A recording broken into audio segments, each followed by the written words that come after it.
I don't know if I can keep up with it, but I'm going to try my best. So why don't we start off with a question? And my question to you is, how do you feel if someone tells you, hey, you're capable, you got this, you can do it?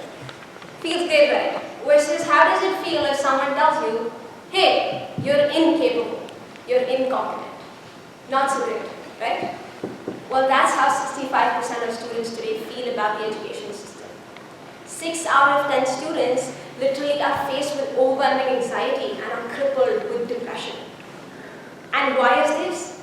It's because of us and our tendency to do particular things, and I'm going to come to that. There are millions of students, millions of children that we could lose today if we don't change one thing. And you ask me what that one thing is? Well, it's us. It's our tendency to let educational institutions, organizational structures dictate what's right, what's wrong. It's our tendency to let them dictate who's smart, who's not. It's our tendency to let them dictate what success looks like, and therefore who's successful and who's not.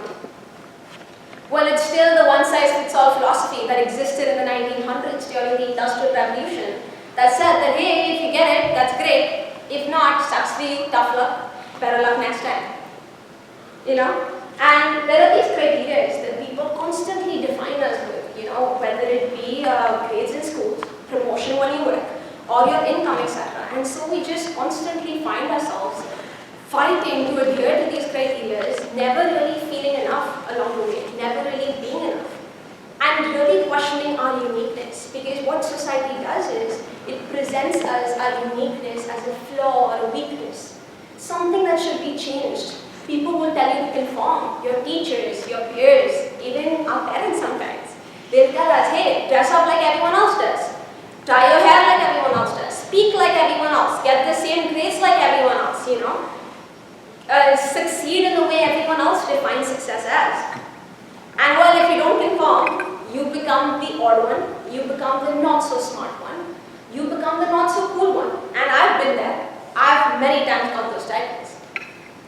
And grades being a great example of that. The reason being because they're idolized for students. So students who don't get a certain grade are considered not so smart, and many times are even criticized for their lack of effort. But at the end of the day, it may just be that their learning style is different. It may just be that they're more creative and may do better in writing courses than, you know, other kind of like very text-heavy courses. But I think what happens at the end of the day is, even though both may be as intelligent, even though both may be putting the same amount of effort, the type of criteria used, which in this case is grades, it leads us to view one student as being smart and therefore successful in the future, and the other student to be not so smart and not so successful in the future. And the reason I can speak to this is because I am originally from South Asia.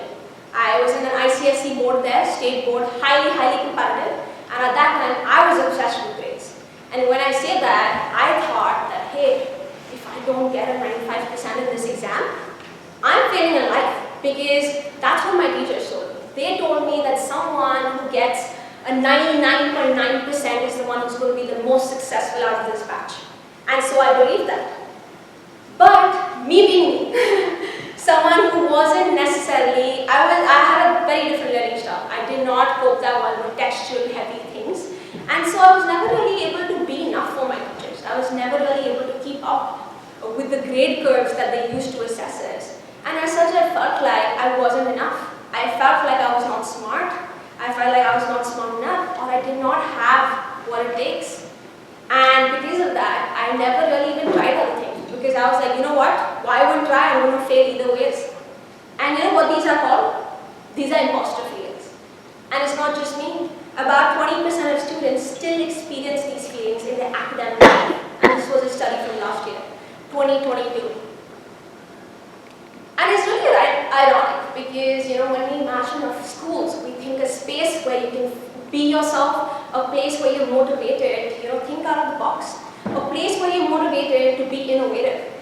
But instead, what school systems today are really doing, they're pushing students into this box with 4 corners that defines capabilities and limits for them. It says that, hey, if you do this degree, this is what course you can do, or this is the type of job you can pursue. But you cannot do these other things because, well, your grades don't speak to that. Well, your degree does not speak to that. It pushes students to strive for perfection, and when we are striving for perfection, what comes in there is competitiveness. It creates that competitive environment amongst us with our peers. It tells us to follow these rules, follow these norms, and conform to them. The ranking system, first, second, third, fourth, well, great job. Please stand up because you have excelled in this class today, which indirectly makes the other students feel, okay, well, maybe I guess I'm a failure, then we'll see how life goes, But it does not just end here. It's not just the grades. It's also the language, the certain commentary that's used by the teachers, the peers, even, I may have used it for myself as well. Whereby a teacher tells you that, hey, if this math exam is not something you excel in, you're not excelling in life. The earlier example I brought up, which my teacher used to always tell me is, Ritika, if you don't score a 95% in a 12th boards, you cannot go abroad, you cannot get an education in the top university, you're not going to get a job, and you're going to be on the streets. That's exactly what she used to say. But here we are. And even for me, such comments for the longest time made me really question myself. And I think that is what happens to most of the students. But instead, I feel like, instead of a teacher telling me that, if she said that, hey, I see that you're having a hard time, why don't we work together? Why don't we figure out something that works best for you? And the reason that statement is so powerful is because it allows that student to separate their skill set from their capabilities. And it prevents them from internalizing failure or a bad grade, which in turn prevents them from engaging in self-rejection tendencies, which have almost quadrupled in the last 1 year, emphasizing how important our language is also when we speak to students. I think what's also important to realize is that learning looks different for everyone. Some people are visual learners, some people are audio learners, some people are more textual learners, other people are more social learners. They like to study in groups, whereas me being me, I used to like to isolate myself and study.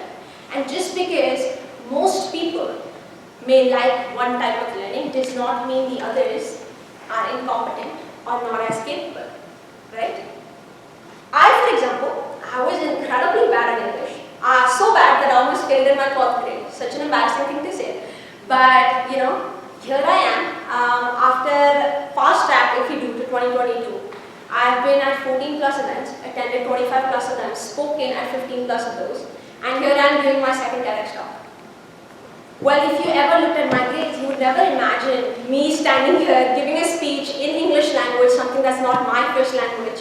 But here we are, and the reason it is because what those grades assessed was maybe my writing capabilities, maybe my grammar and other things, but what it didn't assess was maybe my speaking abilities, my ability to have my thoughts put into words, and here I am flipping my page. And this is not just specific to academic education. As I found myself transitioning from being a student to then entering the corporate world, I still found myself experiencing the same kind of barriers. Even though people now were never really focused on my grades, but what they were really focused on, what degree did you have? What university did you graduate on? What university did you graduate from, sorry? Whereby, being a science student, I graduated from UBC in kinesiology, so a very science background, but I wanted to pursue consulting. So being that science student, a lot of people assume that, hey, the only thing you could be good at is maybe going into physio, maybe becoming a personal therapeutic person, I don't even know the right terms, or maybe becoming a doctor. But what I wanted to do was go into consulting, go into business. And even among my faculty actually, 98% of students pursued the traditional route. I was one of the 2 people in class who was like, I'm going to do something different. And it was not because I didn't enjoy my course, which is why I never even changed my degrees. I continued studying kinesiology because I loved what I was studying. But instead of leveraging the knowledge I got in that course, what I really wanted to leverage were the skill sets I was able to develop through my experiences, through the different courses that I took. And it was very, very challenging, to be very honest. Because initially, to kind of make that transition, not only did I have to fight myself and fight that urge to kind of contain myself in that box with constantly people telling me, hey, if you try and step out of it, it's not going to be great for you. But I also had to fight the unsolicited advice that we often get from people around me. One specific example that comes to mind is when someone told me, I was in a coffee chat with one of the directors from a big firm. I won't mention which one, otherwise I'll be in trouble. But 5 minutes into a coffee chat, after I expressed to him that, hey, I want to switch from kinesiology to consulting, super excited about it and motivated, looking forward to what he's going to tell me, and just he cuts me in the middle and he's like, Ritika, let's be realistic here. That's not possible. You have a degree in science. Go pursue that. Why are you entering our space? So there was that kind of outlier feeling that was created. Hey, you're the odd one out. Don't try and enter here, And that kind of no, however, I think is the best thing that ever happened to me. The reason I say that is because it helped me realize, you know what? I'm going to figure this out. And I'm going to really try and understand what is my value proposition. Being an outlier, I thought, it should be a strength. It emphasizes my uniqueness. It is a diversity of thought being brought to the table. I mean, now some of you may say, Ritika, after rejection, you were that positive. Well, not initially. I was incredibly sad. I felt worthless. I felt hopeless. I was like, hey, I don't think I have what it takes to even pursue my dreams and ambitions, which I think is the worst feeling to ever have. But then at the same time, I really thought to myself, I am the one who writes my story. I am the one who has the pen, and I write whatever the heck I want in it. Sorry for the language. But, so all I was saying that is like, why academic education, grades, degrees, etc. were so important in the past. Today is not really about that. Today it's about your experiences, your skill sets. What are you bringing to the table in terms of your values? Even the reason I'm standing here in front of all of you is not because I'm the smartest person in this room. It's not because I got the highest grades in my class, but it's because what I brought to the table was passion, consistency, dedication, perseverance. And all of this were things that I was able to develop through my experiences. It didn't come through my courses naturally. When I started my journey in Canada in 2018, I came to Canada with a suitcase and a big dream to make my parents really, really proud. And initially I thought that meant working incredibly hard, studying 24/7, getting the highest grades. But then I pivoted and I started getting more skills. I started getting more experiences. And what that led to is fast track to now. I am the social entrepreneur of an organization that is placed in about 4 countries. We have more than 100 plus volunteers with us globally. I'm also working at one of the top consulting firms in the world, which is Deloitte. And last but not least, I'm also one of the youngest board of directors sitting on 2 UN affiliated non-for-profits. I'm also a speaker, I'm also a writer. Again, writer, I failed in English. I'm also a coach and a mentor for a lot of international students out there who are trying to transition careers. And all of this is not to boast about myself. The reason I say all of this to you is because I don't think I would be where I am today if I listened to others around me. I don't think I would be standing here today if I did not realize that, hey, I am an outlier, and guess what, that's a strength. The titles of not so smart, not so cool, in fact I realized was a uniqueness that I have within me. I realized there was a gift inside of me. I just had to realize how can I leverage this in the right way. And that is what I want to urge a lot of you to do is, please just reflect back. There are going to be multiple people who are going to tell multiple things to you because, let them do the talking. You do the reflection, Think and reflect what is something you are really good at, and that does not have to align with what society tells us or what courses you take. It can be anything out of the box. You are a music student and you want to go or pursue medicine, go do it. You can do it. Everyone is capable. I, for the longest time, thought I don't have what it takes. But now that I reflect back, I think that was never the case, neither is it for anyone else. And I think once I realized that, I was like, you know what, I want to help more students to do this. And that's when I started my organization called Redefining in about 2018. Oh no, that's too far away. In about 2021, just a year and a half ago. And within that non-profit, the work we do is we basically work to empower people from marginalized communities so that they can pursue dreams and careers that they imagine for themselves without any barriers of economic, legal, or even racial issues coming into place. We have been able to help more than 20,000 students by providing them with access to education, necessary resources, mentorship programs, etc., which allow them to see people who are like them, who are in places where they want to be. Because that is what is most important. And people who help individualize and personalize education to their specific learning needs and priorities.